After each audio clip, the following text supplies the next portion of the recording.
Hey, there you go. How are we doing? Good. And Billy just got here, so let me add him in. All right. How do I do this now? Do I stay in this little box? Yeah. Or Computer audio. This meeting continue. That's fine. All right. Hello. Oh, I see your name. All right. Hold on. I'm going to start video. Hey. There you go. Awesome. Holy shit, William Smitrovich. did you just get up?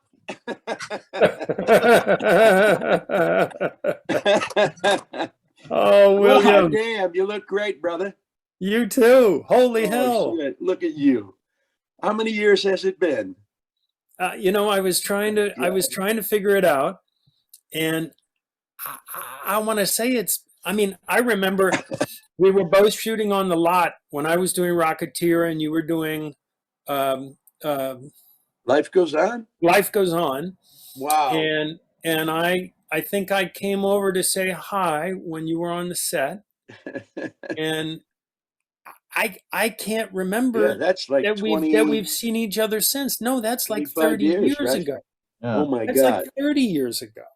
Jesus. I think. So and now you're in Norway. I'm in Norway.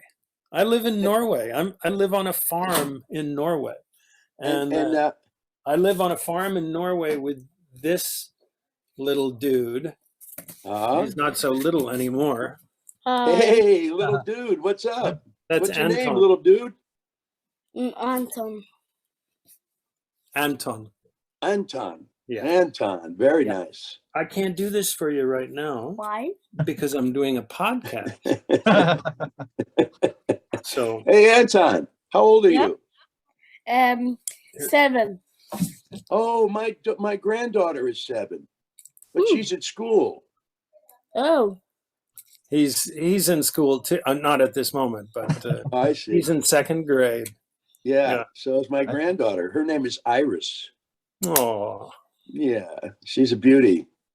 Yeah. I'd like to have you meet her sometime. That'd be great, Anton. I'm going to show you a picture. Stuff. I'm going to show you a picture of me and that guy that'll blow your mind. All right. All right. Okay. Your dad and I knew each other a long time.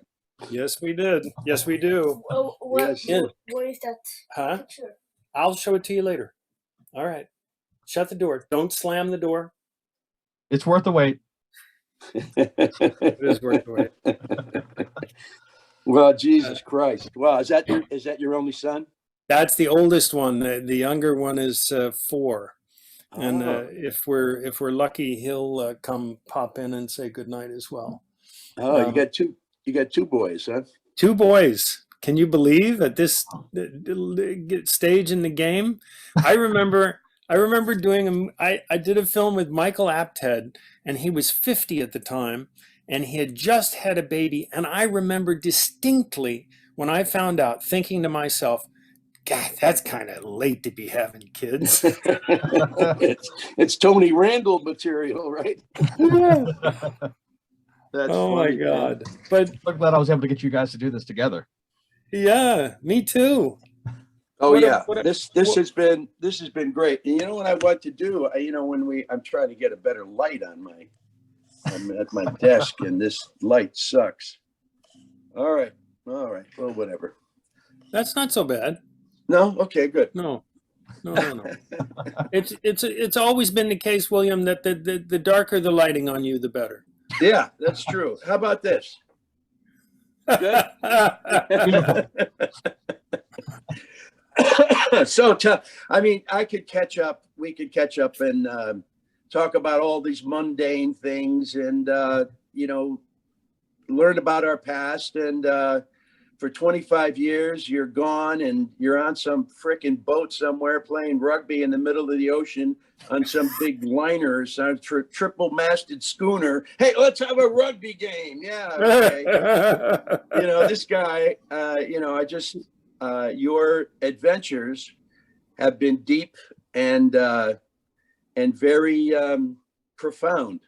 and you take adventures and you take trips, and I'm proud of you. I'm just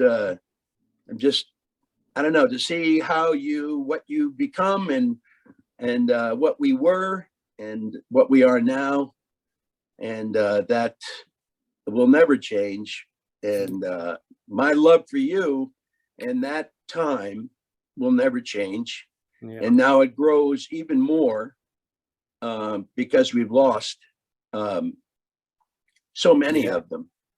Yeah. Paul and Steve. oh man, Ryan, Dennis. Steve Ryan, and Dennis, of course, and Later. and Chuck Adamson, who was the creator of it. And I just had I had lunch with David Burke.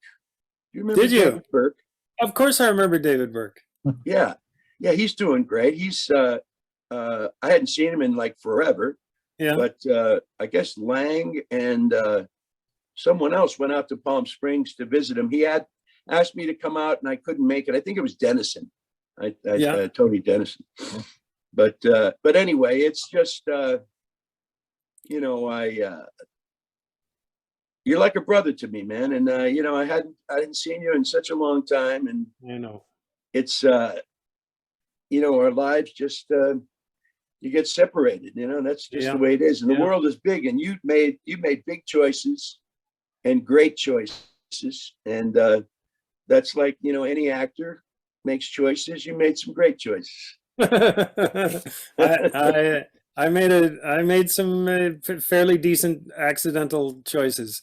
I made some decent mistakes, and I've been really lucky. I feel the same way, William. I have no bloody idea why we've been out of touch for so long. It certainly wasn't for lack of love. It's life. It's just life, and this whole pandemic thing. My God, how did you do during that? Well, I live on a farm in the south of Norway. It's like pandemic is, being socially isolated is kind of what we do on a daily basis. So it really wasn't. In fact, I gotta say, I mean, it's a horrible thing to say, but I've of course, I don't want there to have been a pandemic or be a pandemic, but it's been really pretty wonderful, other than the fact that people are dying. I just haven't had to go anywhere, and I've just loved it.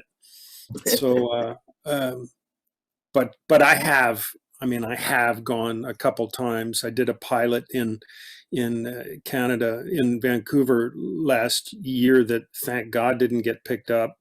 And I mean, truly, thank God it didn't get picked up. For multiple reasons, and you know exactly what I'm talking about. I do indeed. But not the least of which is that I was in Vancouver, and I was only there for like, I want to say 8 weeks, maybe, or something, 10 weeks. Yeah. And I missed my wife and kids so much. And I was walking down the waterfront in North Vancouver one day to get on the ferry to come back from the studio. And I passed a dad walking the opposite direction with his like 5-year-old kid. And the kid was bawling his eyes out. Like the dad had just said, no, we can't go in the toy store or something like that. And I passed them just right past each other. And I burst into tears. I had to stop and I burst into tears. And if that pilot had been picked up and made into a series, I wasn't going to see them for months and months and months and months. Oh my God. So that and some other reasons. That's missing. Boy, I tell you, that's deep. That is deep right there, bro. Yeah. And so what is your wife's name? When did you meet her? I don't know. Her name is Anna, or Americans would pronounce it Anne. It's Anne, but the Norwegians pronounce all the letters, so it's Anna. But we met years ago. Years ago, Lang gave me a book or recommended a book, a series, the Patrick O'Brien novels, Master and Oh, Commander. yes. And so I started reading those. I don't know what year it was he recommended them, but I mean, I was visiting him in New York, I guess, up in Kinderhook or something, and we were running, and he was like, you know what, you love historical fiction, read these books. So I started on those, and then I had my midlife crisis as I was sitting on my bed in LA one day. I was like, I gotta go sailing. Because I mean, you know how it is, William. You come to town and it's LA. First of all, you don't even notice the seasons passing. And you're an actor, so you're afraid to ever leave town. And I don't know, there was just a moment I'm sitting on the foot of my bed thinking about these books, and I suddenly realized I'm 40, and I got to town when I was like, 25, and I'm like, what the fuck just happened? I know what you mean. My good friend Dennis Arndt. I don't know if you know Dennis Arndt. He's a lovely actor. I love Dennis Arndt.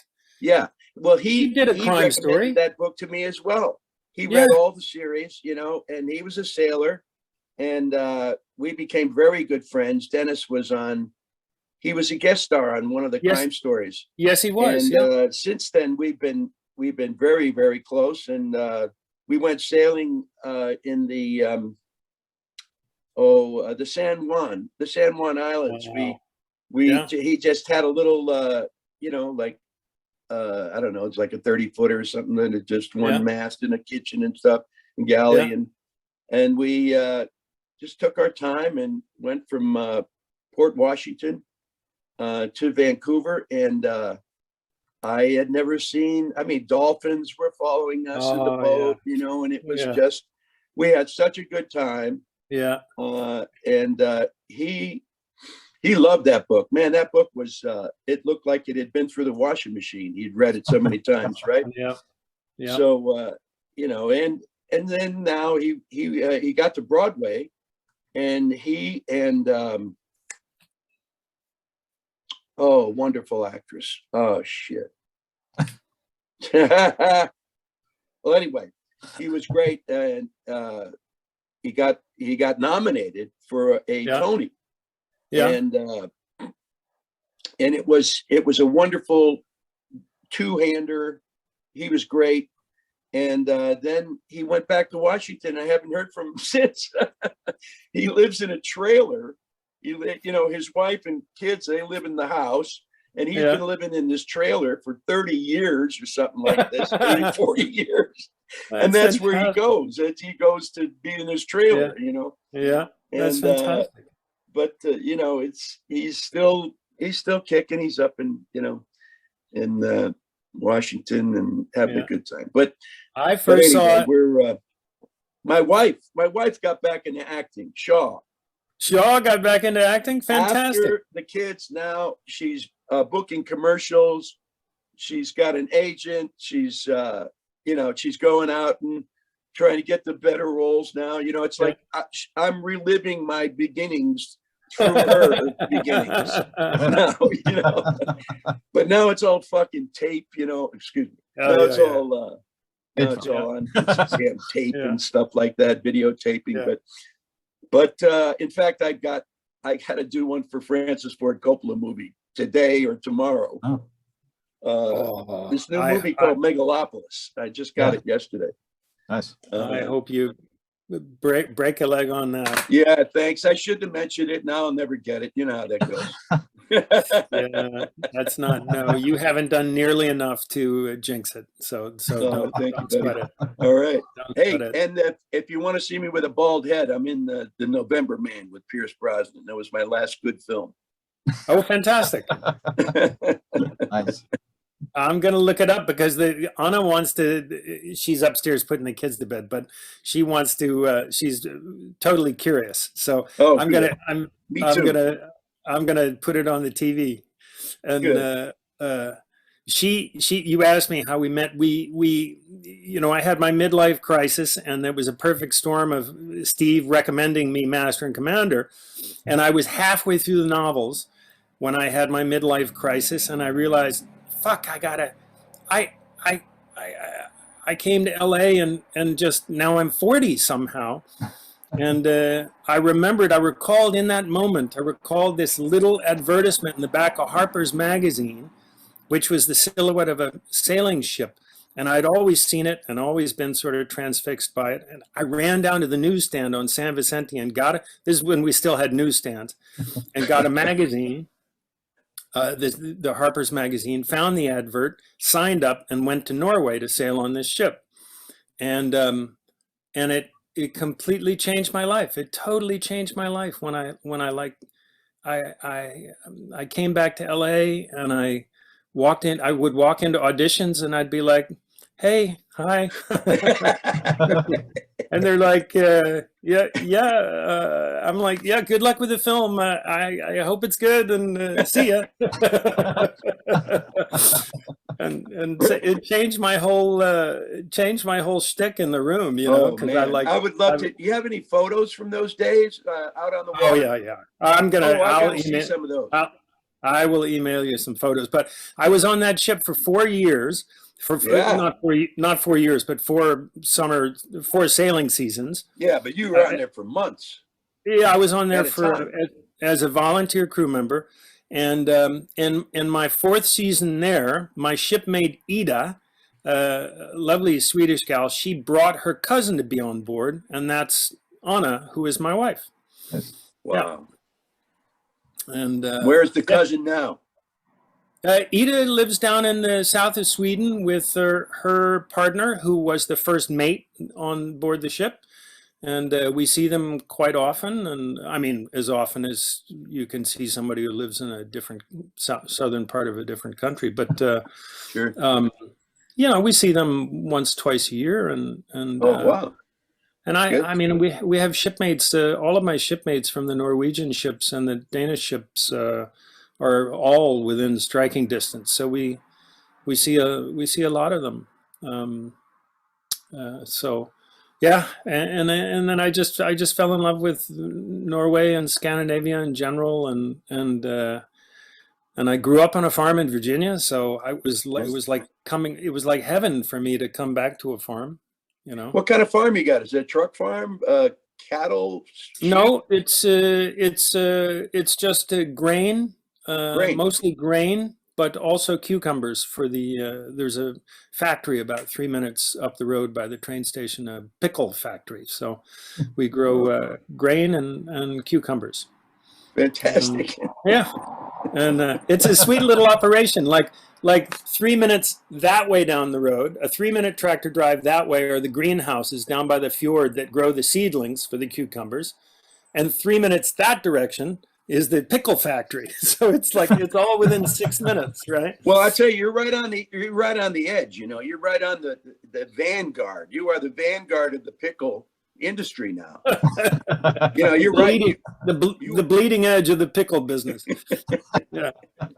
Well, I mean, they're selling pickle juice in New York City for $5 in glass or whatever, right? It's the new thing, pickle juice. Yeah. Go figure. But you look like you're healthy. You damn good. Look at this guy. How good looking is this guy? For Christ's sake. Yeah. No. I'm reasonably healthy. Reasonably healthy for somebody who hasn't exercised in 6 months. Oh my God, you're talking to the choir here, buddy. It's horrible. And I don't have a farm. I'll see Joey's in the waiting room. You want to go invite him in? I can always, that'd be great. I can always ask him other questions later when he's on there. Yeah. All right, stand by. Hey, Billy, do you remember meeting Joey in Chicago? I think I do. He would have been about 14 or 15 at the time, I think. What he was saying, yeah. Maybe even younger, right? We'll have to ask him. 13, I think is what he said. Well, as you say, we're about to find out for sure. Yeah. Well, he'll probably tell us a lot of stuff we can't remember. Oh, God. I remember some stuff that we probably can't tell him. Oh, yeah. Hey. Hold on, guys. Joey. Hey, There you Hey, go. there he is. oh my God. Hey, look at this guy. Wow. Hiya, Pally. Hey, Pally, how are you? Oh my God. This is Pretty good. unbelievable. We were just trying to figure out how old were you when we met you on Crime Story? I was 13. I was 13. I was 13. I just graduated grammar school and I was going into my freshman year of high school at Gordon Tech in Chicago. Okay. You believe that? Yeah. Yeah. That's amazing. I'll be That's 50 in October, just to count. Cheese Yeah. and rice. Cheese That's and amazing. rice. Yeah. What's happened? You guys are looking good, man. How have you guys been? Well, we're good. We're good. We just Yeah. we want to reminisce about your dad. We That's want to right. talk about your dad Okay. I because like we love that. your dad. Yeah, we And did. with 13, and with 13, what was your impression of all us wise guys hanging around on a set together and making fun with guns? I loved it. I mean, I've been on a set a few times to watch my dad work, but when he got Crime Story, and for me to come out and not only watch him perform, but perform with the tremendous cast of the show, it was really neat. I mean, just seeing everybody's act, but also just the set and the sound and the lighting and everything, just kind of taking all that in. I couldn't believe it. It was surreal sometimes, but did it want you to be an actor? Did it make you want to be an actor at that point, or how did that happen? That's a great question. I think I didn't realize I wanted to, to become an actor. Probably not, probably a little bit later in my life, but Just I like your always dad. kind of had it in the back of my head, because I think for a while I was kind of living vicariously through my dad in some sense. But but to answer your question, yeah, I think later on in my life I realized how big of an influence it had That's on fantastic. me. Absolutely. Yeah. Oh my God. So did Santucci steal anything from you? Oh.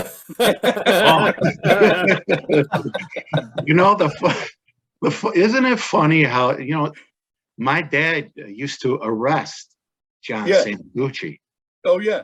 Oh yeah. And I mean, how funny that somebody that who was a thief, went on to become part of this television show. But I remember John.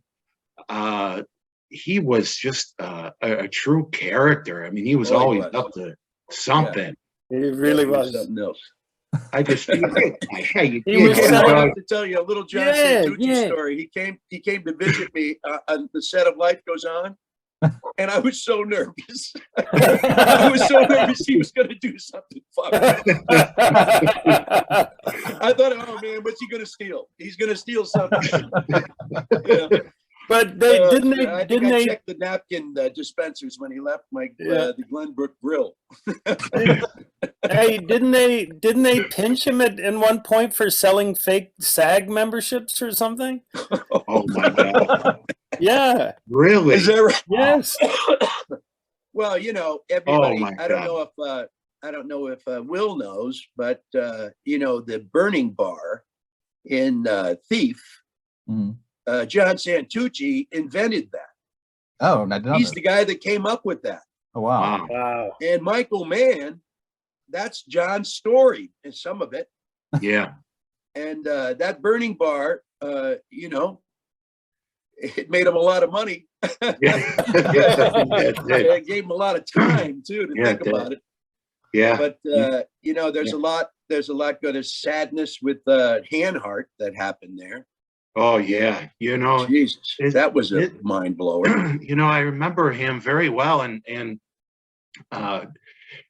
he was such a, his presence. I mean, he was such a big, when he was in the room, you knew he was there. Yeah, he had he had such a presence. But I just remember, I remember him just, when my parents were still together and my dad was a policeman, I remember seeing Bill Hanhart at family functions or, at the police station and all that. Yeah. And I had no idea that, as we all know what happened, I had no clue. He was always very nice to us and to the kids. And right.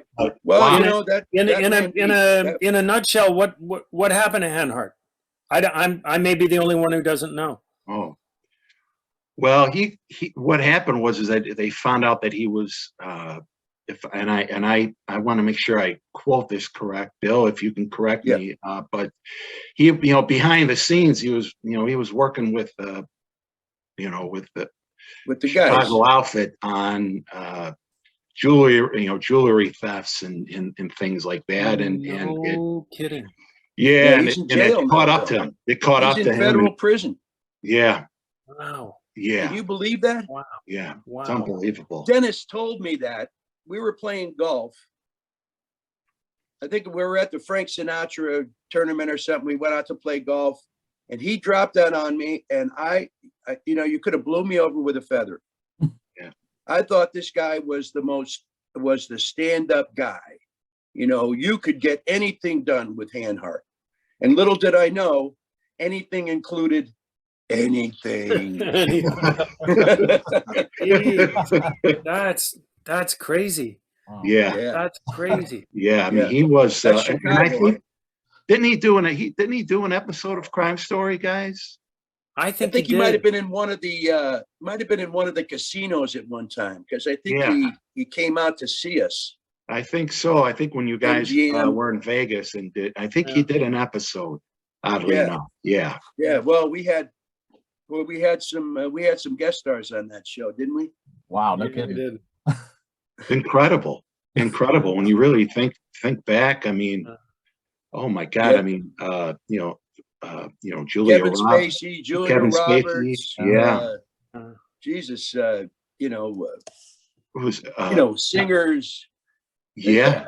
Singers and publishers. The guy that published Rolling Stone. What was his name? Oh yeah. John Winter. Yes. Yeah. Yes, he did. Halloran, I think, was his character. Yeah, That's right. That's Isn't right. it something? Yeah. Yeah. Bill, you've got a Miles Davis story, don't you? A Miles Oh, Davis wow. story? Miles That was Lang. Lang played saxophone with Miles Yeah. Davis. And Lucky we were in bastard. the Ambassador East, shooting in the Ambassador East, and I was coming down in the elevator, and I stepped in, and I didn't know Lang very well at that point. It was early days, I think. And he stepped onto the elevator, and he was going down to, shoot the scene. Right. And I'm like, I was like so much a kid. I was like, are you nervous about acting with Miles Davis? And he's like, he said, no. He said, I'm nervous about playing the saxophone with Miles Davis. Yeah. Oh my God, that's great. Well, we had at that hotel. That was the same hotel when I walked into the elevator. There was Harry Carey because he lived there. Oh, wow. Yeah. Wow, Yeah, really? Harry Carey was there. Hey, how you doing? How you doing? Hi, Bill. How are you, buddy? Hey. Yeah, Very good. Very good. love you on that show. Yeah, that's Yeah. So I something. go up to the suite where Miles is staying, and we're all there. We're greeting him. I guess there was about 10 or 12 of us in the room, and Miles was very congenial. It seemed, and there I looked on a chair, and there's Ruby, his trumpet, sitting on the chair, all by herself.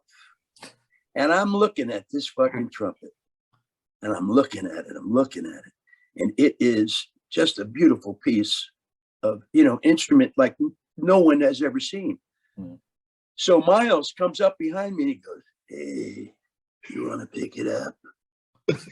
I said, "Yeah, I get." I was like a kid. Yeah, let's go. I pick it up and he let me hold the goddamn thing. Like, yeah, it's pretty sweet, huh? It's pretty sweet. But yeah, it's real sweet.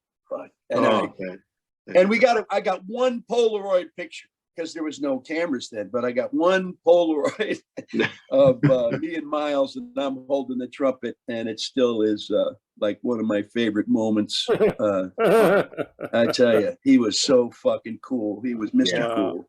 That's awesome. And then we had Lynette McKee what's the saxophone player's name in Las Vegas? I sat with him for a long time. Dexter Gordon. Dexter Gordon. My God, what a man! What a man! And he could play, boy. I tell you, that was that episode there where we were in Las Vegas, and we were at that the Negro Casino. I forgot the name of it. It's called the Moulin Rouge, I think, right? Yeah, that was the episode. Probably that was. Yeah. And that was where Sammy Davis Jr. and a lot of the black performers would stay and perform. And some of the greatest black performers in the 50s and the 60s would all go there.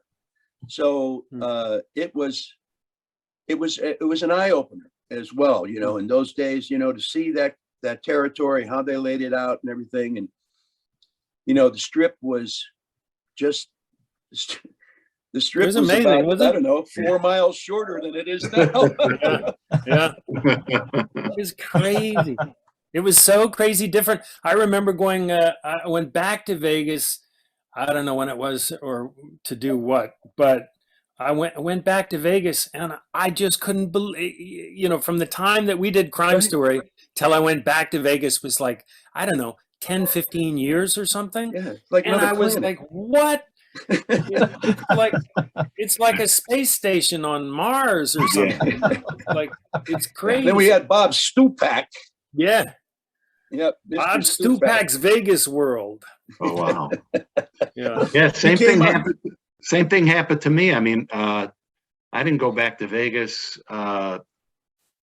Well, my wife and we went to Vegas like 2008, 2009, and that was the first time I'd been there since Crime Story. And I couldn't believe how much it changed. Oh my God, I can't. Yeah. Yeah. I mean, it's like they pop them up Crazy. in a month. They got a 20-story casino. It's just amazing. Yeah. It really is. Yeah, that was Golden Nugget, Debbie Harry, Steve Lang, and myself. We played roulette until 3 o'clock in the morning, and I'm another happy. That was another happy note.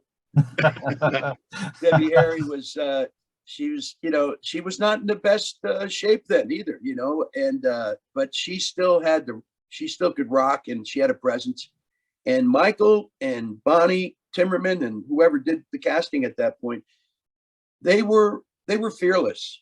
They cast celebrities and people in roles, and they were fearless, and it made the celebrities fearless too. I think getting on the show, they felt like they were a part of something.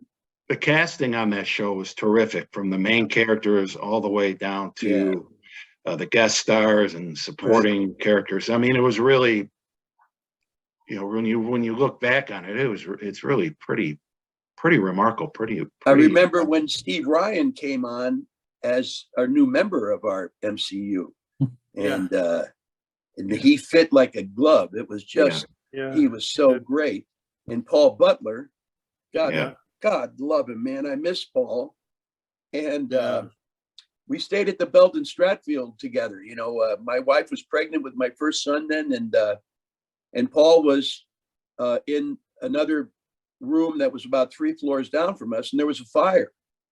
And I had to get my pregnant wife out, and we smelling smoke. We started walking down the stairs, and she's about, I don't know, 7 months pregnant. And we're walking down the stairs as fast as we can. The smoke is, and I go, we get down to about the 2nd floor, and I go, fuck, Paul's still up there. So she says, you don't go right back up there, up right. So I ran right up the steps and I knock on the door and Paul gets up and he is out. He gets to the door and he goes, yeah, what's up, man? He said, it's a fucking fire. There's smoke here. Let's get out. And we went downstairs and the whole lobby was filled with people in their pajamas and it was some kind of an electrical fire and everybody got to meet one another and kinds of things. But that was quite an event. And the Belden Stratfield, oh my God. That was where we got Bugsy Malone's suite at the top of Belden Stratfield. Wow. I don't know how we got it, but we got it. And we had a little party up there. I don't know. Did you come up to sign the poster? I had a poster at a party and I got a poster with everybody's signature on it, including Michael Mann, out of all fucking. So we were there and somebody said it was haunted because Bugsy, you know. But I'll tell you, the night we were right near the zoo.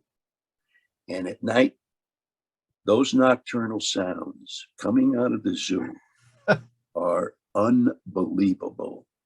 I mean, you got elephants, you know, they're making babies, the orangutans are having fun. You know, I mean, there are sounds of the moaning love sounds coming out of the zoo.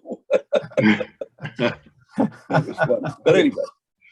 Oh my gosh. You know, Bill, speaking of just a sidebar, it has nothing to do with the show, but speaking of zoo and mating, I've worked down at the Old Globe in San Diego a few times, and their outdoor theater, the Delacorte, it backs up on the zoo, and it's an open stage, right? And the shows are always at night, of course, because of the lighting and so forth. Sure. And they know at certain points that the elephants are going to get into it, and everybody just stops on stage, and the audience starts laughing, and it can go on for like 2 minutes, right? And they got skills, those elephants. Yeah.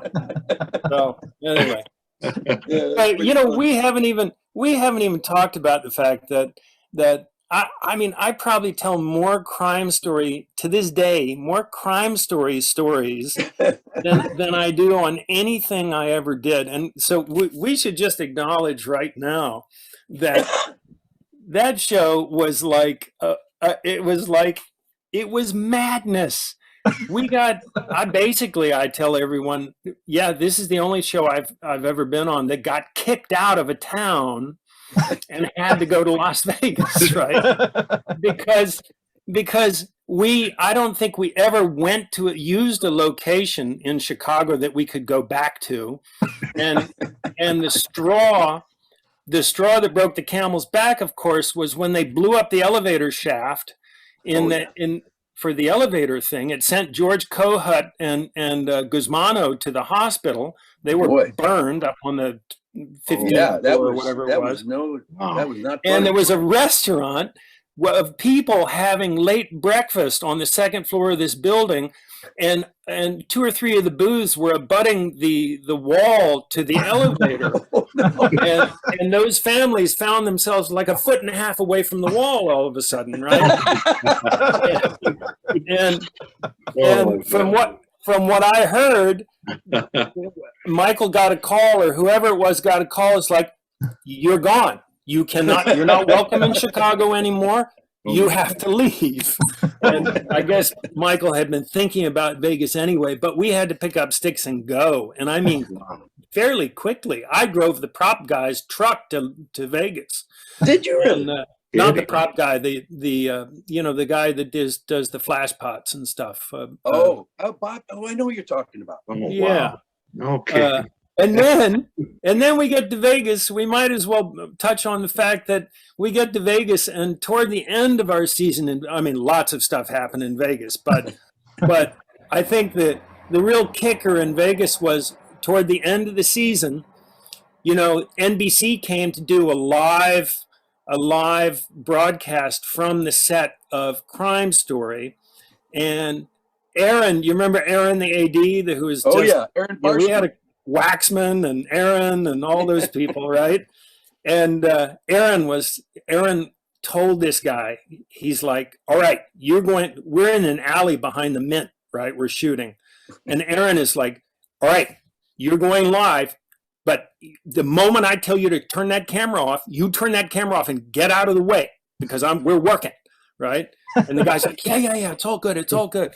And so then it comes a point where you see the camera light go on and everything. The guy gets in front and he goes, hey, we're here on the set of Crime Story with our good friends from Crime Story, who, you know, it's an NBC show, we're NBC, and it's all an NBC family. And Aaron comes from the other side of the set and shoves this guy in the face, shoves him off and says, motherfucker, I told you to turn off the camera when this thing was live to half the country. Oh God! It was live to half the country. I did not know this. That is unreal. Saw this happen. And the next night we had to shoot do you remember this? We like 2 or 3 of us, you, me, Farina, Butler, we sort of stood in a line and Dennis had to say something like, last night, you know, we had a misunderstanding and blah, blah, blah, blah. And we're very happy with our NBC friends and blah, blah, blah, blah.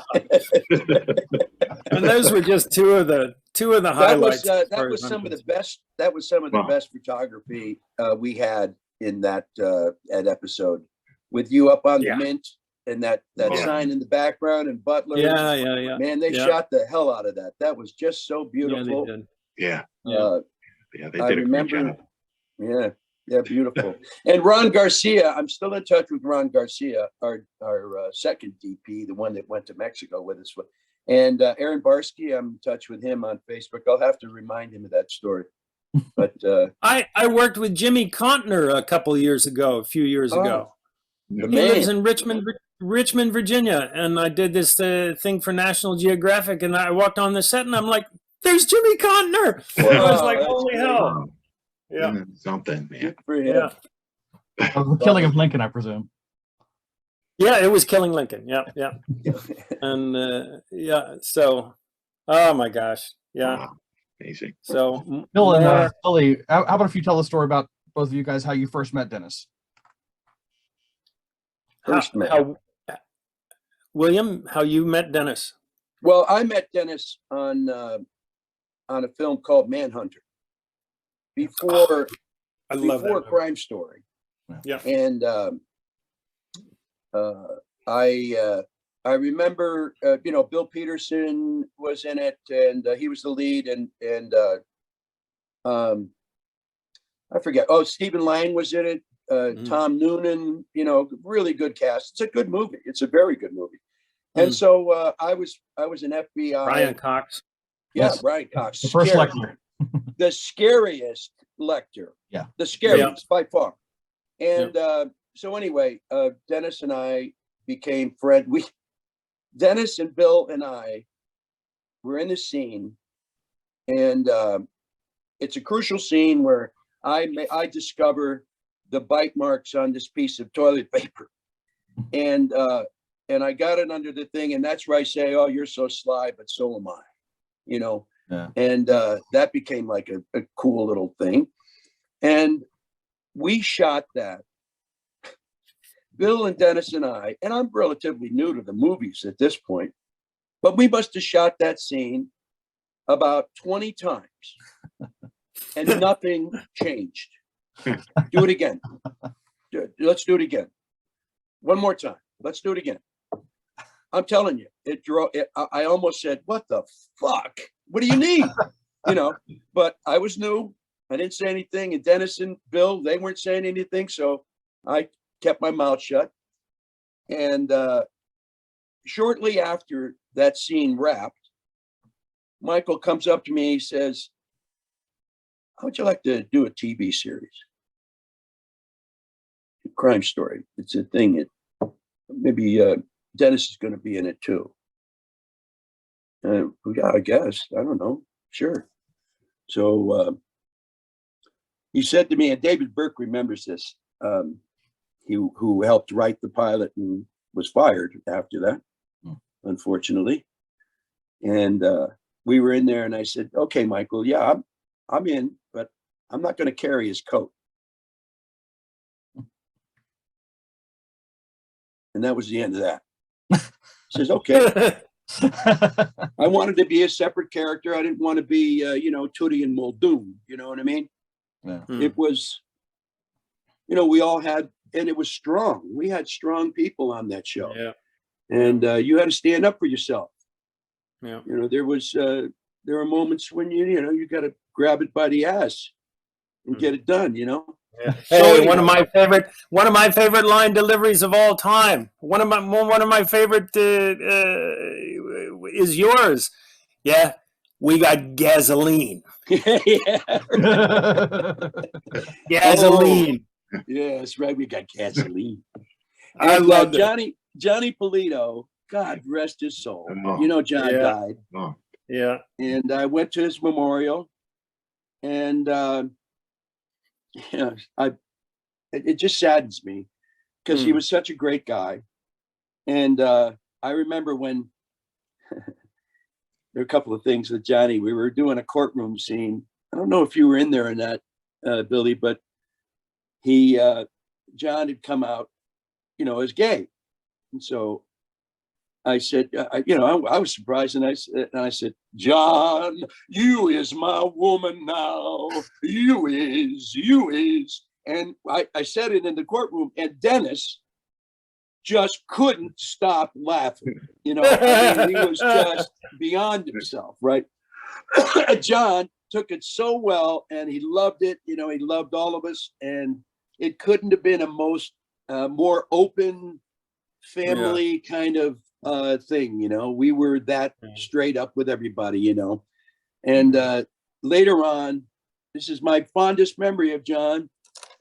I was doing American Buffalo at the Geffen, which was, turned out to be quite a performance. He had the performance of the year in LA, they called it. But Johnny came to see it. And I'm playing Donnie. I own the pawn shop. And Johnny came to see it twice. And he understudied on Broadway with Duvall and McMillan and John Savage when they were doing it, when they opened it. So he understudied, and he watched, and then they wrapped the show. And Ulla Gurspad, who was the director, said, okay, everybody can take one piece of the props, just one everywhere. The junk shop was filled with all kinds of interesting shit. He says, okay. So Duvall had a thing where, he would come in and he would be this raging kind of Bobby, kind of Teach kind of guy, just really angry, but he'd stop and he'd go over this little Woodstock doll from Peanuts, the little yellow dog, the little yellow bird, and he'd wind the thing up very gently, and then he'd put it down on the shelf, and it would go tick, tick, tick, tick, tick, tick, tick, and he'd just get the biggest kick out of it. So they kept it in the thing, and John, he said there were two of those Woodstock birds, because they had to have two as a backup. So he got the other one. He told me he got the other one, and he gave it to me as a gift. Nice. When he came back to see the show the second time, and he died not much longer after that. Yeah. But God bless Johnny. Yeah. Johnny was just such a part of that. I mean, I think he was more believable as a gangster than anybody else we had on that show. Yeah. Yeah. You know what I mean? He was pretty great. Yeah. He was. Right. But anyway, it's we got guys like Sammy Cerrone that's not around anymore. I'm sure that's Sammy was. Yeah.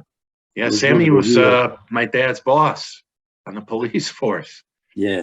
Yeah. Yeah, they used to Yeah. hang out with us in the trailer. Sam and and what was the Paul Butler's counterpart? Yeah. Smoked cigars. He had holes in his ties from all this. Oh, oh, forgot his anyway. But they were great. They offered us so many stories, and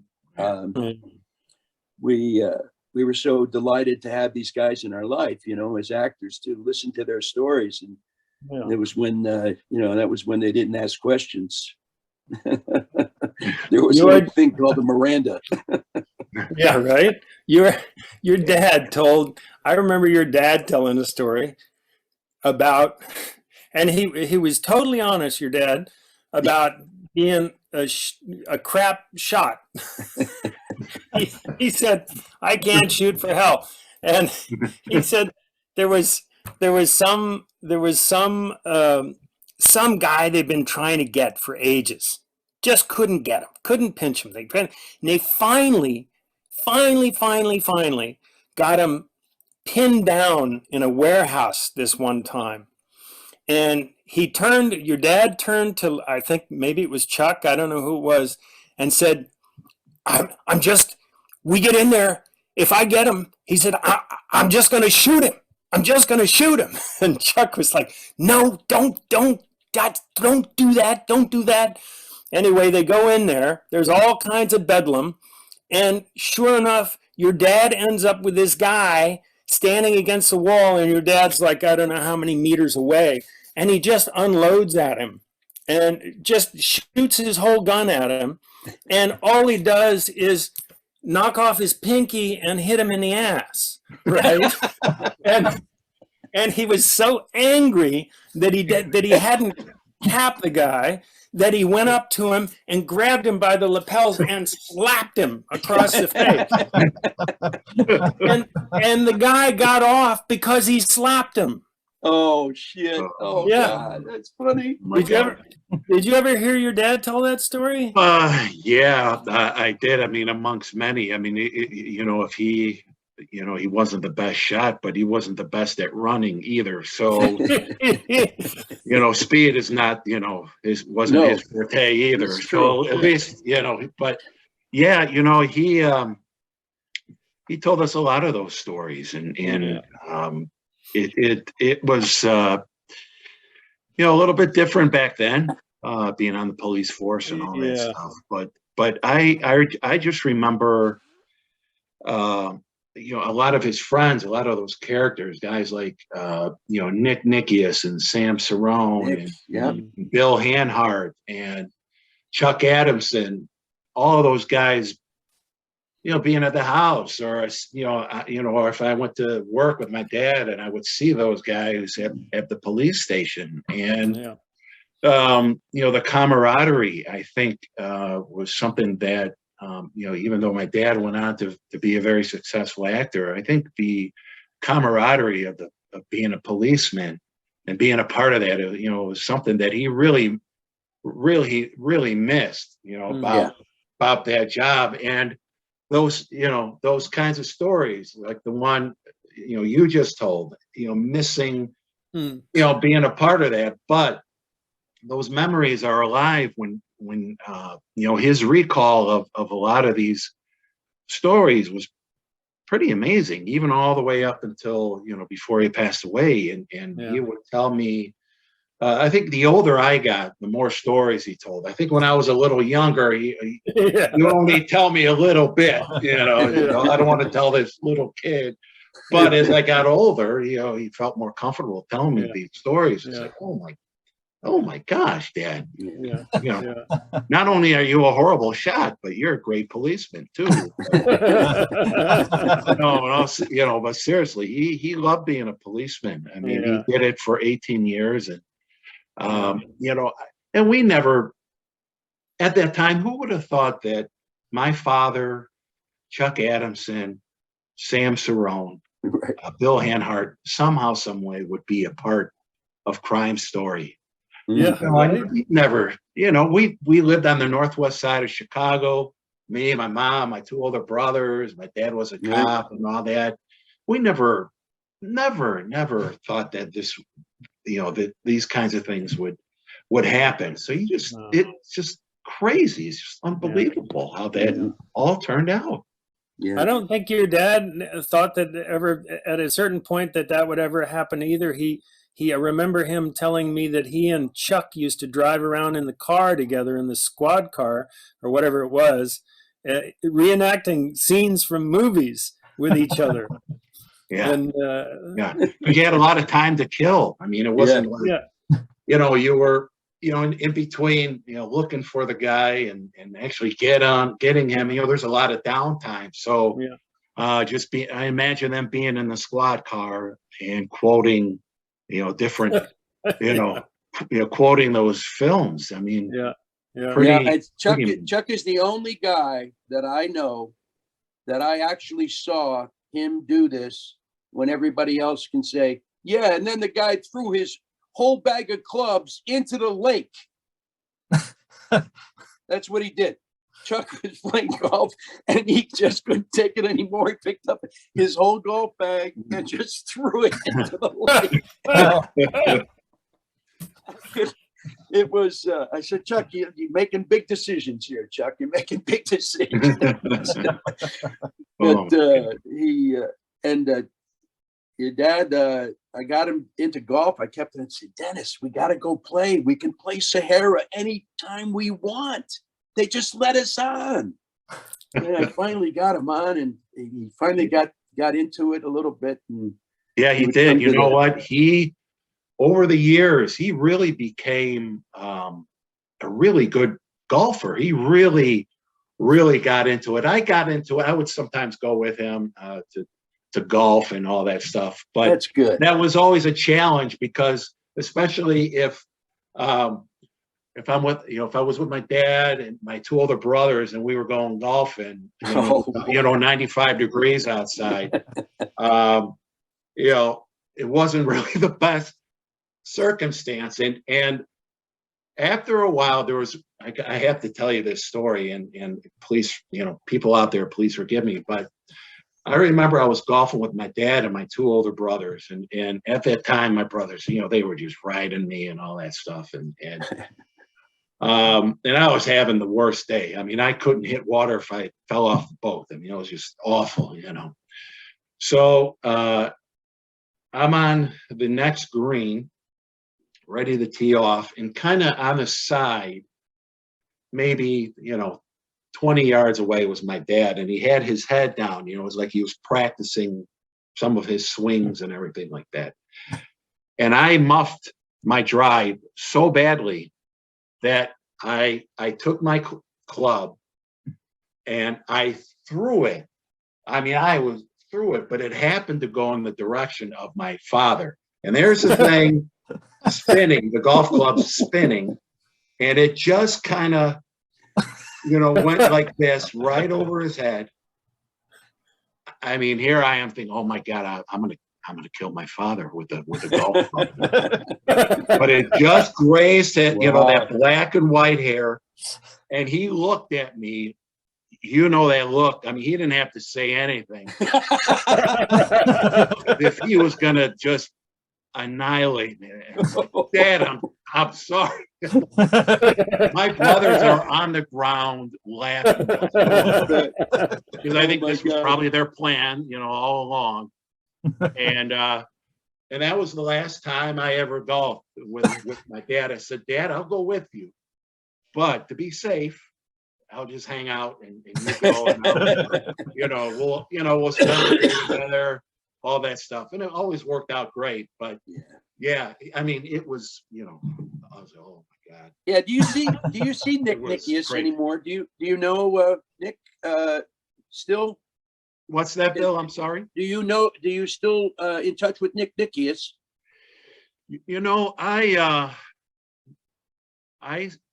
last time I heard from Nick was shortly after my father passed away, and I tried reaching out to him a couple of times, but I haven't had any luck. I am Facebook friends with his son, but in terms of actually seeing Nick and having the time to, you know, speak with him. If you would please, Joey, just tell his son that I said hello and fond memories, and really I thank Nick for everything he did for me. He took me on midnight runs when he was still on the job, and we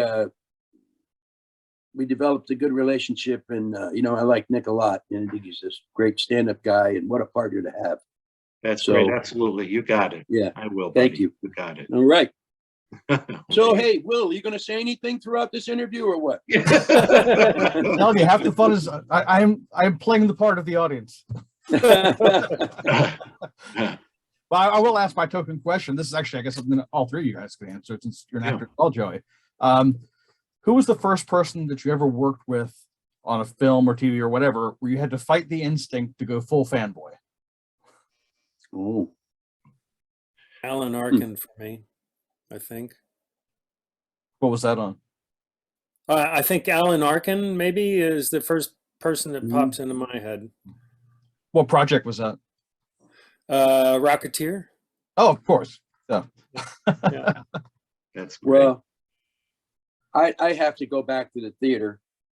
Hmm. And if in the theater it was Arthur Miller. That's Oh, wow. for me. That was that's how I got my equity card. My first professional job was with Arthur Miller and Dan Sullivan, who's a wonderful Broadway director and the artistic director at Seattle Rep, which I worked at a few times as well. But meeting Arthur Miller and Pete Gurney, who has since passed away. A.R. Gurney, who was a playwright. I did one of his plays on Broadway, and so those big guys like that, who can put pen to paper, and as they have, are just remarkable. And Arthur was so filled with stories, and he actually took over the direction of the play for a week because Dan Sullivan quit because he didn't like the way it was going. They wanted to change it. So anyway, that was one. But as far as films go, I guess Robert Mitchum. Ah, Wow. Yeah, I was doing a movie called Maria's Lovers, and it was very early on. John Goodman is in it. Wow. John Savage, and it was directed by a Russian director, Andrei Konchalovsky, and he had what was her name at the time? Maria. Oh, just a gorgeous Russian actress. I forgot her name. Ugh, sorry, but anyway, and Robert Mitchum was on it, and I never got to work with him, but I boldly knocked on his door one day. Well, actually, I didn't even knock on his door. That might have been another day. He sat out on his trailer.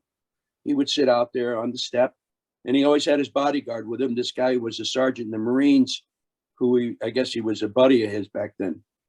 But I came to find out that we were both from Bridgeport, Connecticut. And I didn't know that. And we started reminiscing about Bridgeport, Connecticut. Huh. And there's something about my last name, apparently, that Arthur Miller and Gurney and Mitchum all like, because every time I would see them, they go, "Hey, Smitrovich!" It's a fun name to say. It's a fun name to say, William. Here he is. I said, I'm going in to get it was about 1 o'clock in the morning. Went in to get a nightcap, and people were talking about Robert Mitchum. And I said, "Oh, what do you mean, Robert? Is he staying at the hotel?" I said, "Yeah, he's in the other room. Actually, he's drinking alone." He's drinking alone.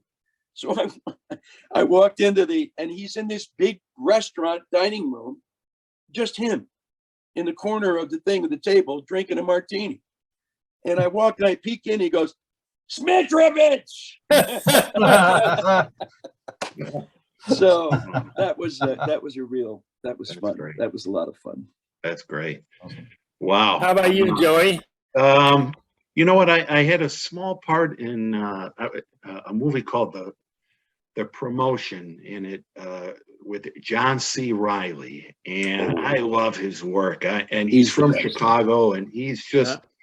I love his work in The Aviator in Chicago, and he is so good. Oh, Have you seen Winning? Have you seen the Lakers? Him doing Winning? A little bit of it. I mean, he's so good. He is so good. And I had I got this small role, and I love his work, and all of my scenes were with him, and he was nice. just so down to earth, funny, nice, and I had to, I had to be professional, try not to get too overbearing. Well, did you but tell him your he dad was great. Dennis Farina? They, you know what, he did find out. Somebody, I forget who, but somehow he found out, and he's like, oh yeah, that's cool. And so he actually asked me to come and, sit next to him on, in the, those chairs, while in between shots. I'm sitting right next to him and Fred Armisen and all that stuff, and talking to him, and he was just so down. He's, oh yeah, I love your dad, man. Dad's cool. I love his work, man. He was awesome. But he was just, I think he's awesome. And I just think that he is so good at everything he does. He is. He can do Truly, he comedy can and sing drama. too. What's that? Yeah, he can He can sing too. dance. Yeah. Walk He went hard. to I went to, we both are graduates of DePaul University, so that helps too. So Wow. yeah, I love Cool. John C. Reilly, one of my favorites. Yeah. He's got a great face as well. Yeah, he does. Doesn't he? Yeah, he He's got does. a great mug. It's like rubber. Yeah. Very unique, very recognizable. Somebody. Oh, that- you should see him as Jerry Buss. He plays Jerry Buss in this Lakers show, Winning. I don't know. You probably don't get it, Billy, but No, I'm not a. yeah, it's an sports HBO guy. show, and my friend Spencer Garrett's in it as well. He plays Chick Hearn. Yeah. And it's a good show, but has nothing to do with the Lakers. They destroyed the Lakers. Oh my God. It was so bad. They destroyed the Lakers so bad that Kareem Abdul-Jabbar had to make a documentary about the real Lakers. Oh my God.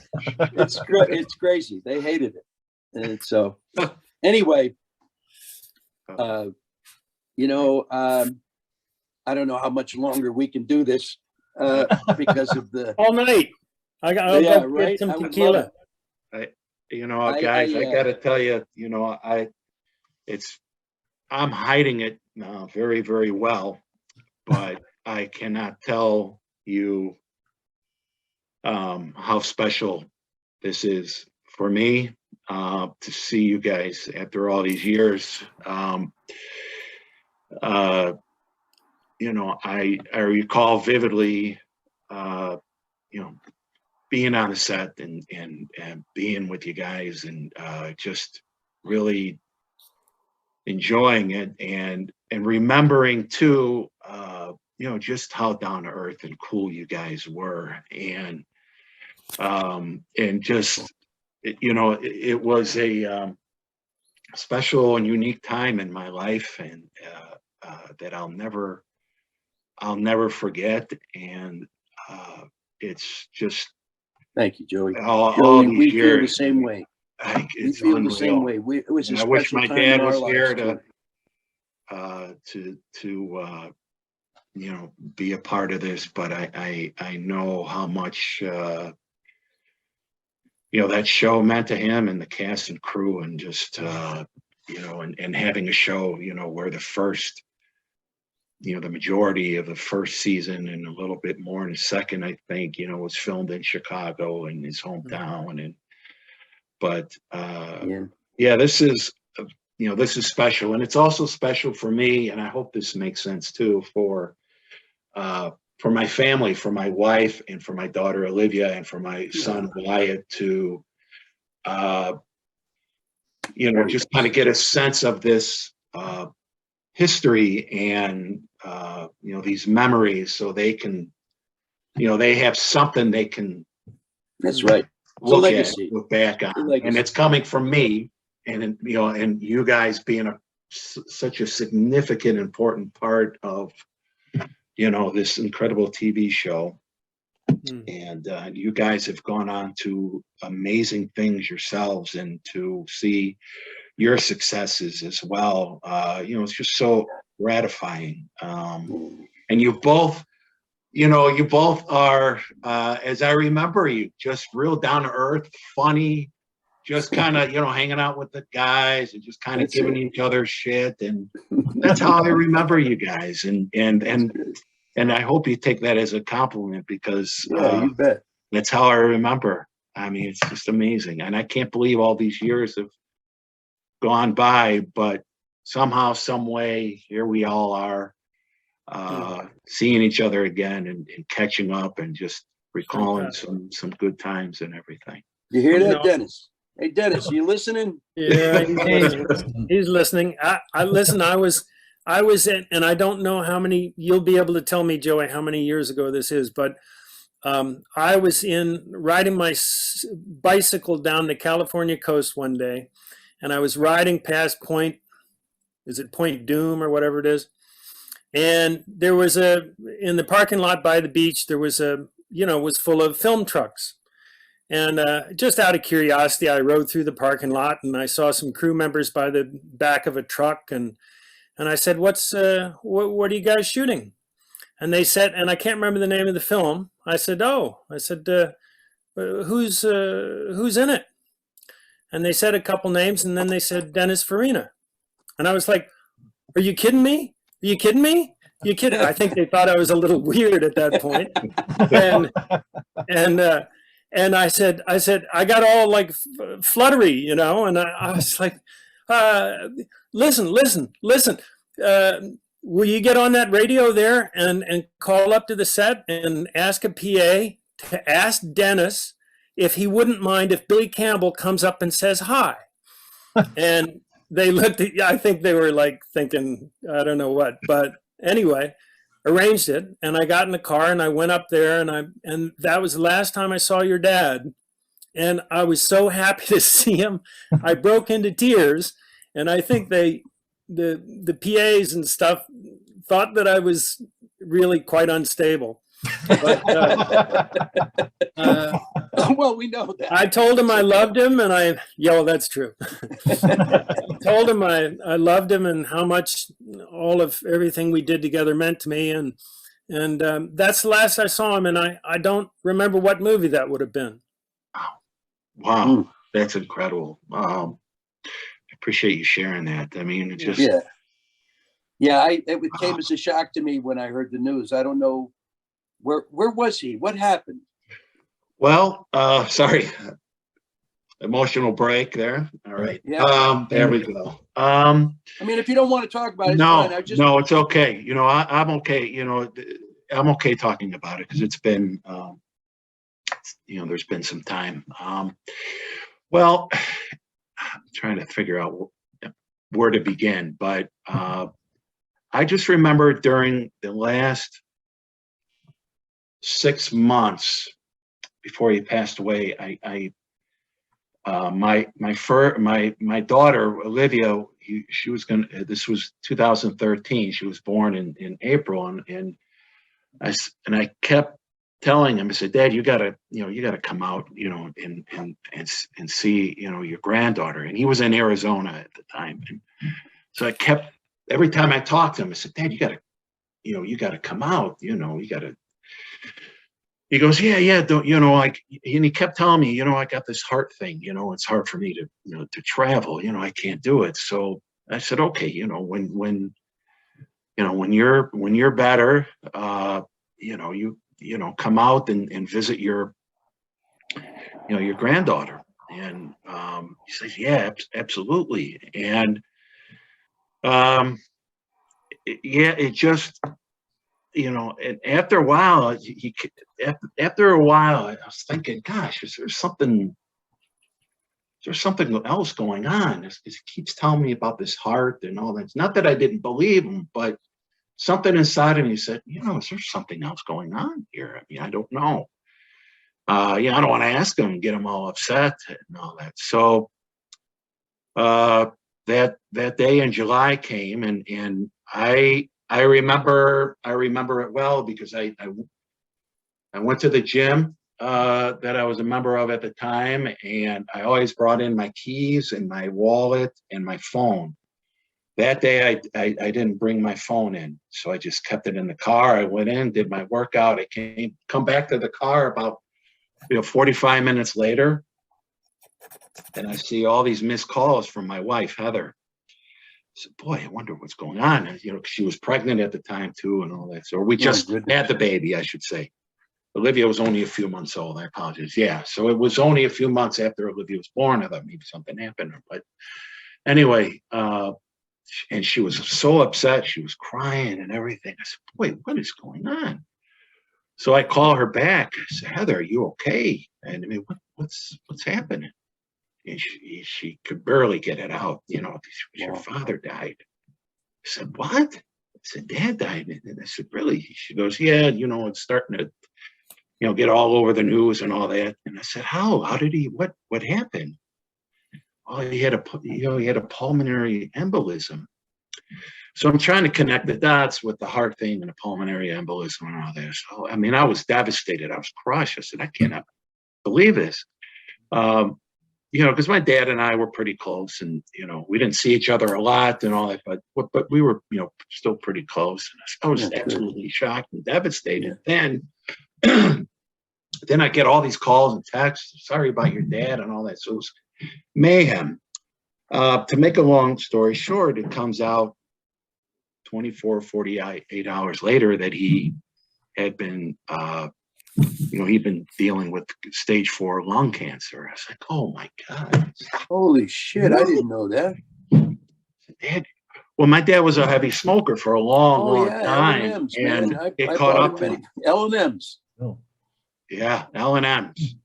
And it caught up to him, and I was like, oh my God. I remember when he quit. I Yeah. remember when he quit, and then Michael Mann quit. Yeah. And yeah, it was there were tough. a lot of, you know, smokers. It was tough. It was hard. I mean, Yeah. it was crushing. It was crushing. Geez. Well, that makes a little more sense now. I mean, you know, he was getting, his body must have been just ravaged. Yeah. Jesus. You know, and I think he didn't want to tell anybody. Yeah. Because they didn't want, you know, in his philosophy, he didn't want it to you know, he didn't want it to. Yeah, no, I get it. Stop any, you know what I mean? That's kind of how his philosophy. That's the kind of guy he was. I was crushed. I still am. I relate to your dad in a lot of ways, and you know, I remember he took me up to see his place at UP at Buffalo. Oh, New Buffalo. Oh, sure. New Buffalo. Yeah. He had that little place back in the woods. He loved it. Yeah, he did. He did, because it was only an hour away from Chicago. Yeah. And his family, his side of the family used to go there all the time when they were kids. So there was a connection there. And then he could kind of just get away, you know, from whatever chaos. I said, where you living now? Where you living now? He goes, I live in Nouveau-Bisson. What's that? I live in Nouveau-Bisson. Oh, I'm in the far northwest. I'm still in Illinois, far northwest suburbs of Chicago. It's called Lake in the Hills, Illinois, and we've been out here since 2007, and we love it. My wife, you know, my beautiful wife Heather, and our 2 kids, my daughter Olivia and our son Wyatt. You know, it's a beautiful area, and I mean, it's out there and it sticks a little bit. And you know, being born and raised in the city, I didn't know how I would adjust, but I love it, and it's nice. The kids love it. Well, it looks like you got a great house there, Joey. And yeah, you know, a great family, and your dad, I'm sure, is looking down on you and just so fucking proud of you. Thank you. I'm very blessed. I have a beautiful life. I have you know, my kids are, you know, our kids are dynamite. I mean, it's been, life is good, you know. There you go. There you go. It's all good. And I tell you, your dad, it was funny. I saw him becoming a star. You know, I mean, after a while, it was evident that he knew, you know, he knew what was happening, and he knew how to deal with it. He talked to anybody, and he had a wonderful presence. You know, there's no reason I mean, who else could be in Law and Order but Dennis? You know what I mean? There's nobody. And it's just, and it was so odd for me to go back on Law and Order and work with him as some shitty fucking lawyer. Excuse me. As some, I was a lawyer for some gangster guy or something. I forget what it was, but I got to dig that up. I never saw that happen. I got to dig that up. I can't wait to see that. And I have to say, guys, if I may, that the chemistry you guys had on Crime Story, Billy, Bill, and my dad and the cat. The chemistry, it was dynamite. Really, I mean, you guys, it sounds like you guys look back fondly, very fondly on that show, and which is great. I can't think of anything else in my whole career that I think of as fondly as Crime Story. And it holds up. I went back and re-binged it preparing for this, and it's still a fantastic show. Oh, that pilot, really, that 2-hour pilot, I'll put that up against any pilot that I've been in. And I interviewed when you saw that at the theater. Oh yeah, it would look like it was a movie. It was a feature movie. It was just so rich and colorful and smart, and the music was unbelievable. Yeah. Do you still have Billy? Do you still have that album that Michael Cooper? Yeah. No. It was Alice. No, not Alice Cooper. Bloomfield. No, Al Cooper. Al Cooper. Yeah. Yes. And he made that album. Yeah. And it's got. I do have it. I have it somewhere. I think it's called the Kapusta Christmas album. That's right. Yeah. Oh. And he had a song on there. He says, "This is our homage to Bob Dylan." And he just strumming the guitar. Strumming the guitar. And then he'd stop and he'd go, "Cow pie." And then he'd strum the guitar. But I tell you. Wow. But he was our musical advisor, and yeah, that's right. He's the guy that picked Runaway.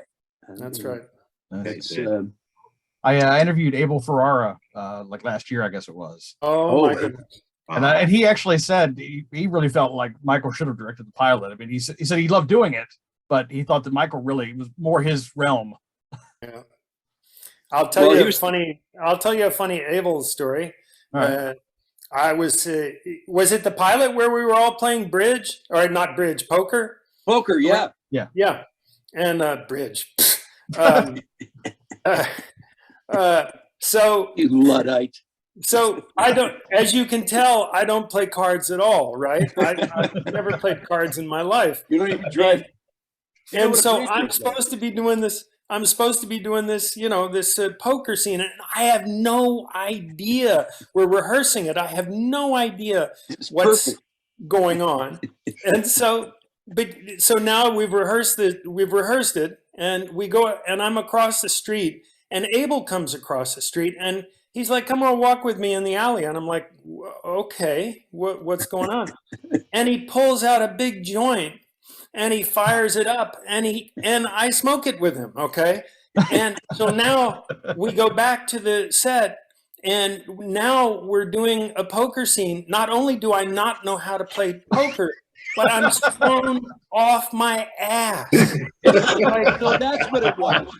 I don't even know. Stupid. Oh, I mean, if you ever see the scene again, you should just know that. Oh, I remember that. Great. I do remember that. That's great. I remember going in Delhi. Yeah. You got to bet. He was yelling at me. You gotta do something. He's like, I have no idea what I'm doing. Okay. So that was the problem. I get it now. Oh my God, that's amazing.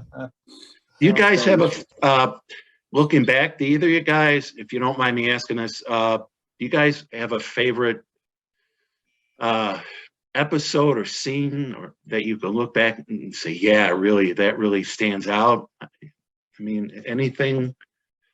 Gosh, No. so many. Well, anything in that department store, that time we had that shootout, that That shootout was yeah. something. fun. That was really something. That that was was good. a lot of That was fun. the pilot, Talk right, about Bill? playing cops and robbers. Yeah. Yeah. That was in the pilot, and the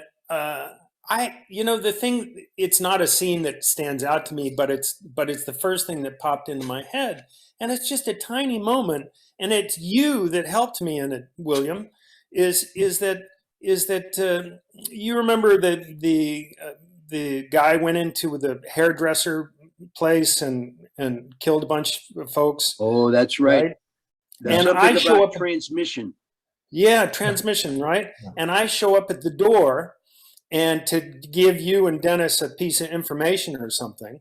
And you were so sweet about it. You were like, because, it's my shot, right? So it's looking out the door at me.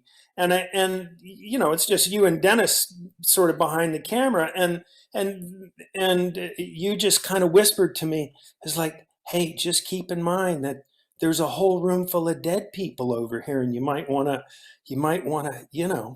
be amazed or something by that. And I'm like, Mindful. oh shit, thank you. And I was like, I'm in good hands now, That's So, great. yeah. Billy, that's great. Yeah, that was really helpful, and it's when I knew that I was probably with a bunch of people I could trust. Oh yeah. Well, when we were in Mexico doing Acapulco, and I got beat up. Remember, I got beat up real bad, right? Yeah. So now I got a limp, and I'm doing this, and I'm walking on the thing, and so we do a pickup. And I started walking like this. And Barsky comes over to me. He says, "Hey, you're really fucked up. Remember that?" I said, "Oh yeah, right." I totally forgotten. It was just. I guess it was the heat. I don't know what it was, but I was just so messed up, man. What was that like filming in Mexico? You guys were there for a couple weeks, weren't you? Yeah, a couple months. It was Really? no, it wasn't a couple months, but it was batshit crazy. If you thought Crime Story was crazy in Vegas, it was batshit crazy. Which reminds me, I'll get to Mexico in 1 second. But the first day of shooting in Las Vegas, the very first day of shooting, Oh yeah, in Las Vegas at the strip club, we were at a strip club, and I was standing on my mark with Dennis. And we heard outside the door, pop, pop, like that. And Dennis looks at me and goes, "That was a 32. And I'm like, huh? 32 what? And he's like, "A gun." And we go out, 32, 38, whatever it was. Yeah. And we go out, and one of the Teamsters had shot another Teamster in the chest at base camp. Okay. Oh my God. So this is a show. I remember that.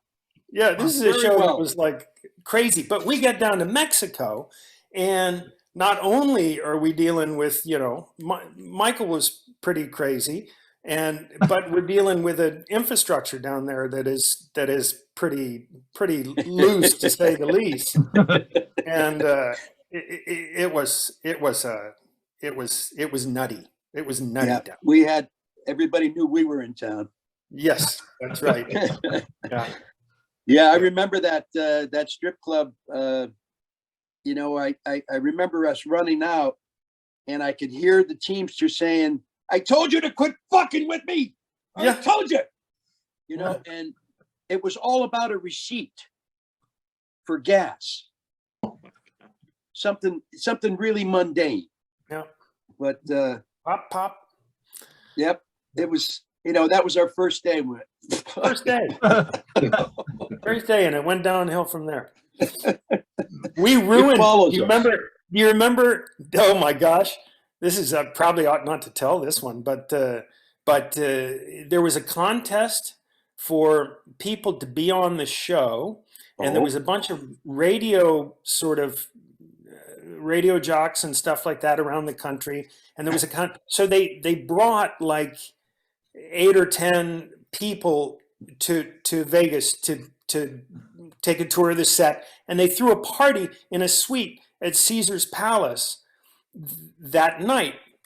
And they made the mistake of, you know, having a bar and stuff there.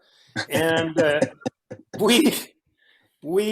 I woke up in the morning. It was like the movie The Hangover, right? Except there was no tiger, but there were quite a few sort of naked people scattered about, and the place was ruined. And Lang and I got, because we were sort of spearheading the whole thing, we so to speak, we paid, between Lang and I, we paid something like $28,000 of repair. No kidding.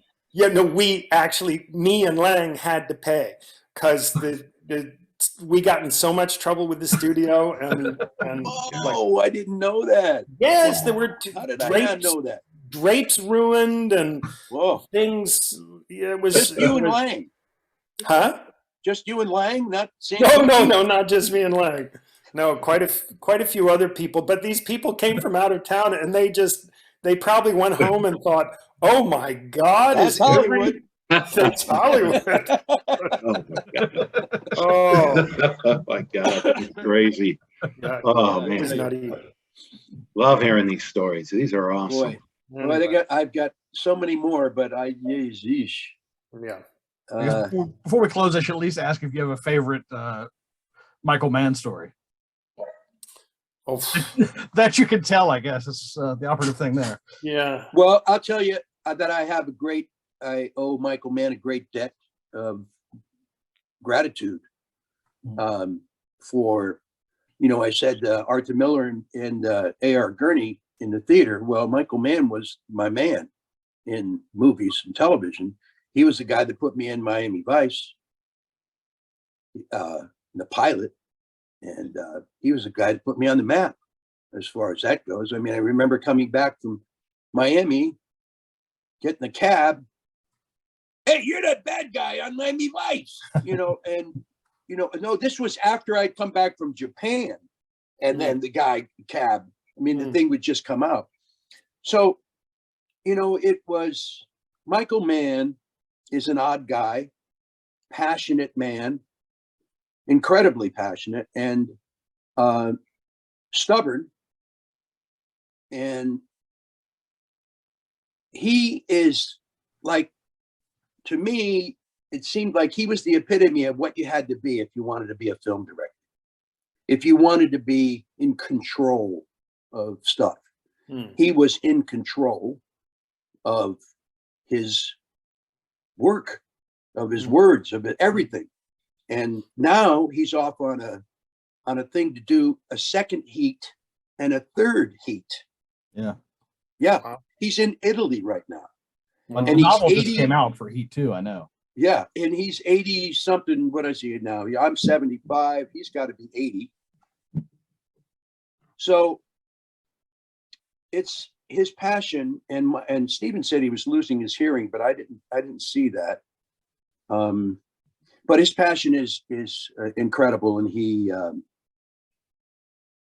you know, just a difficult guy to get along with, but he remembers the people that got him there. Yeah.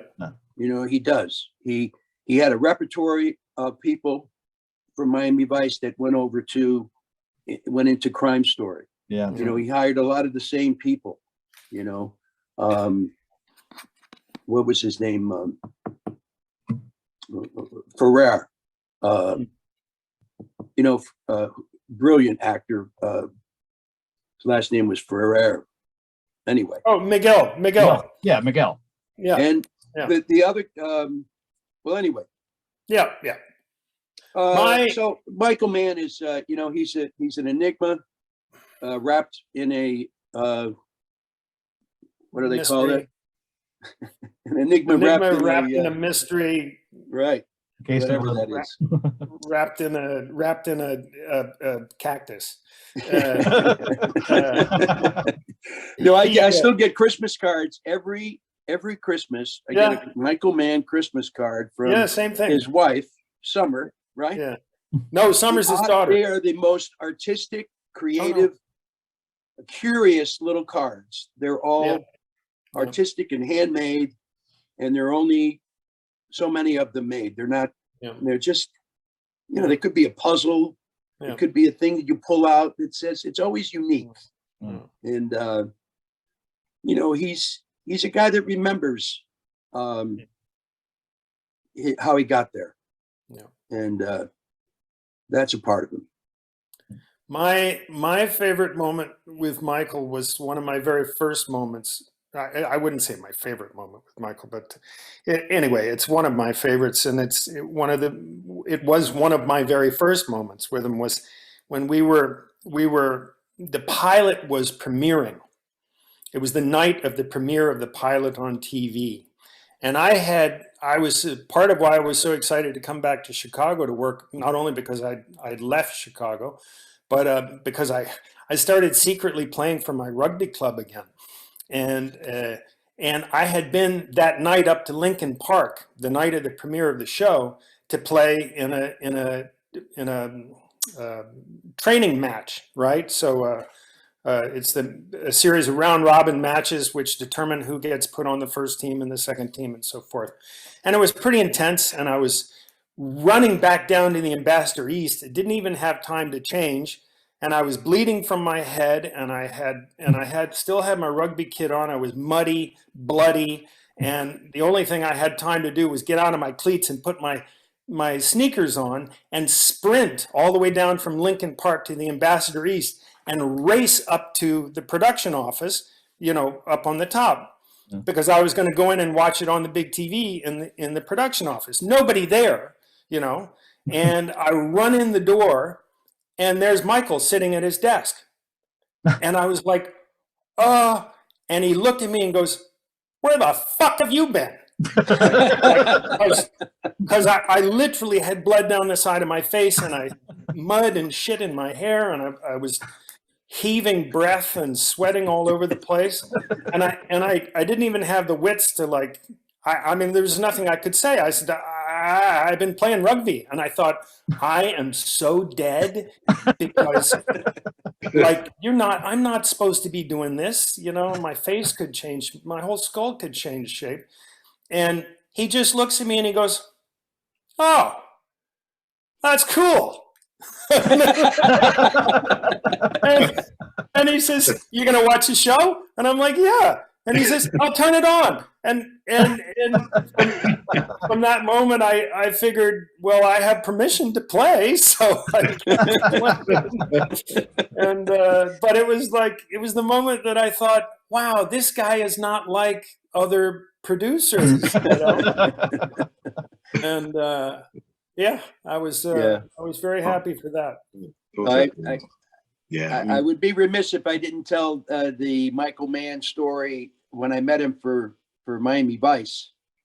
And he must have sat with me for maybe about 35 minutes. We were in there with Bonnie and Michael.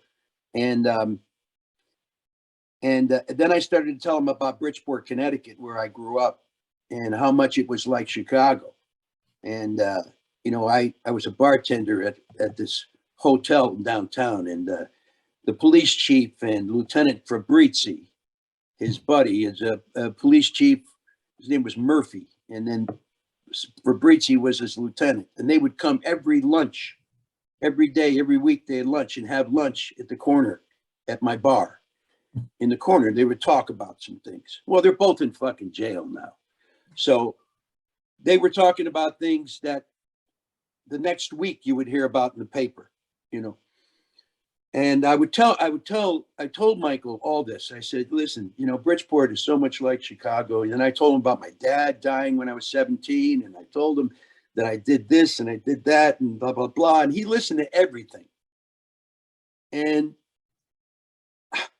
I couldn't believe he was letting me talk all this time, but he was genuinely interested in me. And I couldn't, I was going, wow, well, okay, all right. Let me lay it out for him. So then that's how I got Miami Vice. I had been auditioned for Bonnie before, but when I went down there to do that was a whole new world for me. I was walking around with my pants down around my ankles most of the time. I just like didn't know what I was doing, but I managed to do it. And I remember the one time we were doing Crime Story in Chicago in that little freaking fair warehouse we worked in. And he come in and he was not happy. And I happened to cross paths with him and he looked at me and he went, "So you want to be funny?" And he walks away. I said, what the fuck was that? So I guess I must have done something to try to put a little humor into a scene that he didn't like, but I don't know what he was talking about. So you want to be funny? Okay.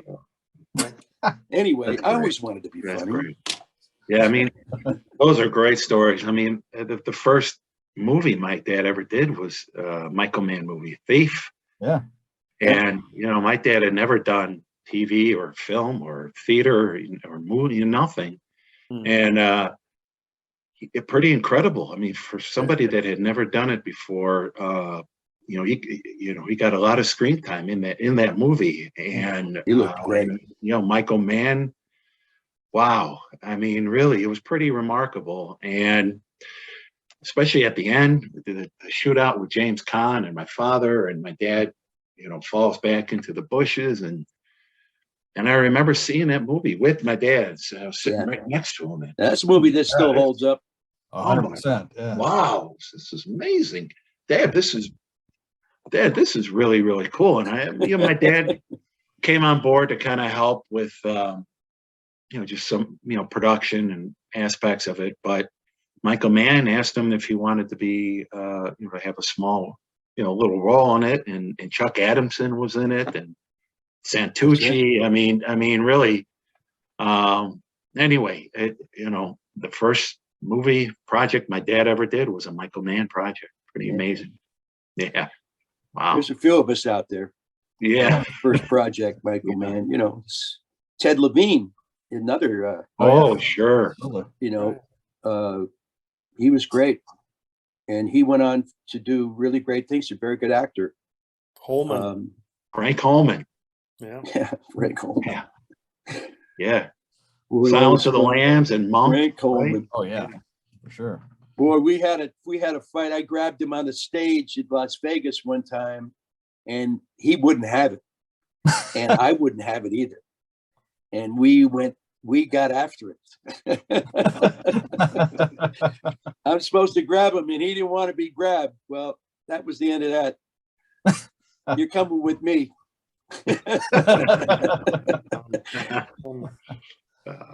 I'm so glad we were able to do this, guys. I'm glad to get Bill and Billy in there, but also just Joey, be able to talk about your dad and reminisce about him as well. Thank you. It's an honor and a pleasure to be a part of this. Thank you. Thanks, Joey. I'm glad you did it. Yeah, it's fantastic. It feels really, really special. Yeah, it does. But you hit it right on the head. It certainly does. It's great to see both of you, man. Wow. Glad you're doing well, both of you. And thank you. It's good to see you. Your dad would be, as I said, proud, and I'm glad we're invoking his history, his talent, his goodness, his humanity, and father, son, everything. He was a good man and a great actor. And thank you. I appreciate that very much. You should be very proud. Thank you. Thank you. Let's stay in touch, boys. I'd love to do that. That sounds great. Absolutely. Done deal. Everybody's email. Exactly. Yeah. Yeah. Sounds good. And what I'm going to do is when this comes out, I want to I want to alert people that, I'm on Cameo, and if people have fans, and if people out there are fans of Crime Story or me or you or whatever, they feel free to check us out on Cameo, and we can have a one-on-one conversation. What is Cameo?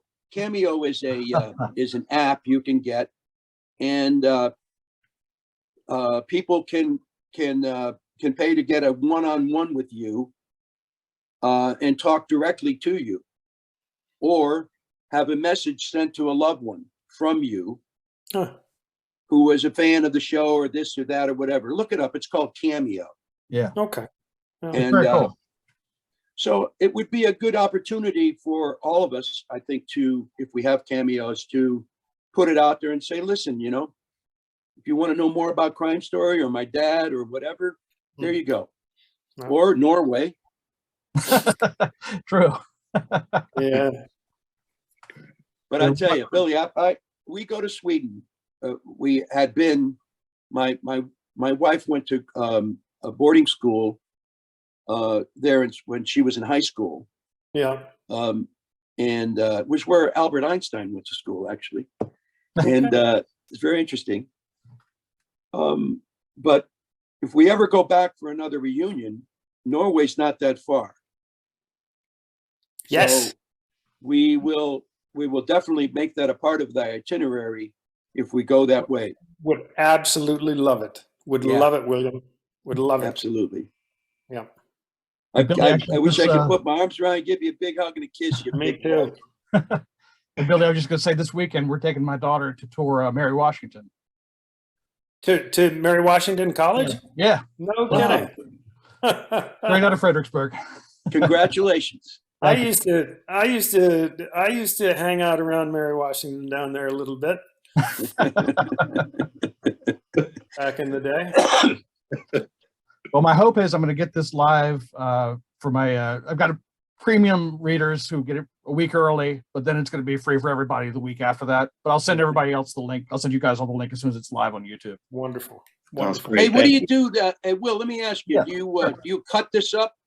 Do you edit it? Not or you much. just put it up. I go through. I mean, unless there's anything anybody has said that they immediately have regretted, I think we can just put it up as is, pretty much. Okay. I might trim a little off the beginning, a little tiny bit off the end here, but otherwise it'll be just straight on. Good deal. Like I said, the fly on the wall aspect, I think that's what people really have been enjoying about these interviews I've been doing. All right. Okay. Great. Awesome. Thanks so I much, can have it guys. fly in my ceiling next time. Could be right Thank up you there. very much. That's for the sequel. We'll save Yeah. that. Thank you. Yeah, the Thank you, sequel, right? guys. Exactly. Thank you. Great Billy, seeing you, Billy. William, Bill, Joey. love Joey. you guys, man. Yeah, Great seeing you. You too. Thank Appreciate you. it all. Hey, Thank you. Bye now. hey, Joey. Hey, making hey, a fucking Joey. pasta. What's the matter with you? Hey, Joey and Delby. Hey, you like the mustacholi too? hey, you know That what? was Dennis's favorite What? You know what? mustacholi. I think What? that character, Joey and Deli, I think that character was named after me, I believe. That character, Are Joe. you kidding? No, I'm serious. Yeah, That's fantastic. I think You're so. probably That's right. fantastic. I never knew that. So, anyway. Maybe I there you won't go. trim everything off the end. All right. Thanks, guys. All right, guys. All right. Great seeing Bye-bye. I all of love you. you guys. Same. Love you You too. too. Bye now. See ya.